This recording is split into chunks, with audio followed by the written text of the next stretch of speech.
Hey, what's going on, guys? My name's Ethan. Welcome to the channel. Today I want to talk about something a little bit weird.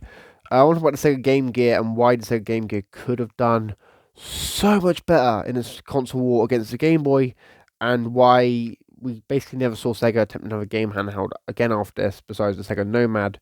So, for those who don't know, Sega used to be a huge console manufacturer. They used to obviously make games for the Master System, Mega Drive.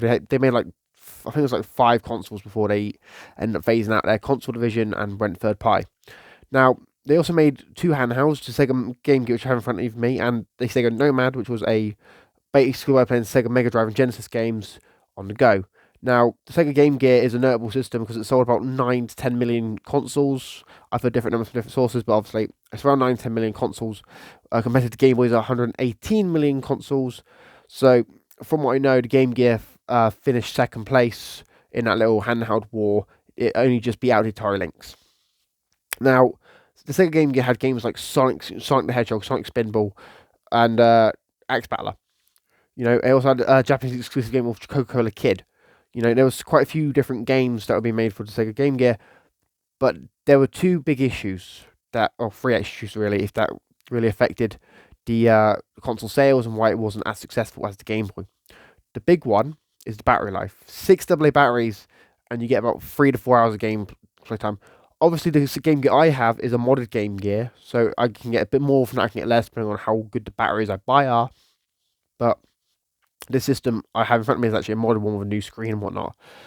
Now, compare this to other Game Gear, well, not Game Gear, but like other systems at the time, like the Game Boy, which had a 30-hour battery life on 4 AA's, and it puts it into perspective. It puts into perspective the big problem the Game Gear had out of the gate when challenging Nintendo, and it was just kind of awkward.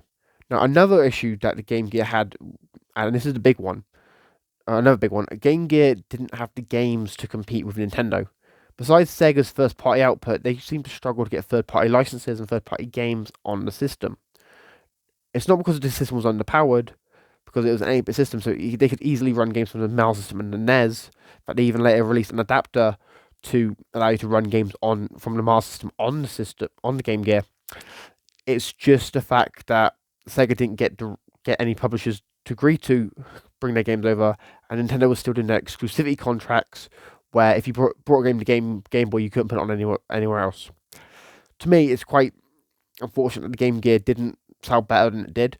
I feel like we've seen a range of different companies try to take on Nintendo in the handheld space. We've had Sony, Atari, Sega, and none of them have come out on top. No one can seem to beat Nintendo at their own game when it comes to the handheld gaming market. I think the closest we have are Samsung and Apple, who make smartphones which have games. That's the closest we've seen. Someone taking on Nintendo in the handheld market and beating them. But even then, it's kind of that's not really, doesn't really count, does it? Because the phone's a more mobile utility thing rather than a game system. But yeah, I kind of wish that Sega had done more with the Game Gear, more original games. They have an 8-bit port of Sonic the Hedgehog, which is great.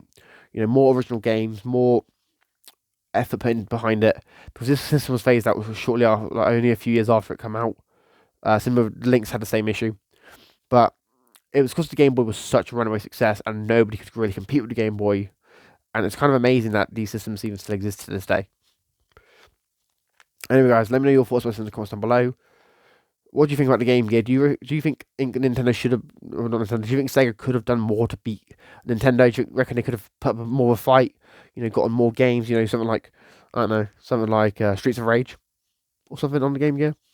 I don't know if there was a Streets of Rage game on Game Gear. I'm just going off what I know, but like they could have made them like 8-bit versions of a load of their popular Master System and Mega Drive games and brought them over to the Game Gear. That would have been amazing and would have probably boosted sales. But I digress. It would have been nice, but we know it didn't happen. Anyway, guys, let me know your thoughts in the comments down below. If you're new here, make sure to subscribe, like, share, comment, turn notifications. I've been Ethicade, and I'm signing out. Peace.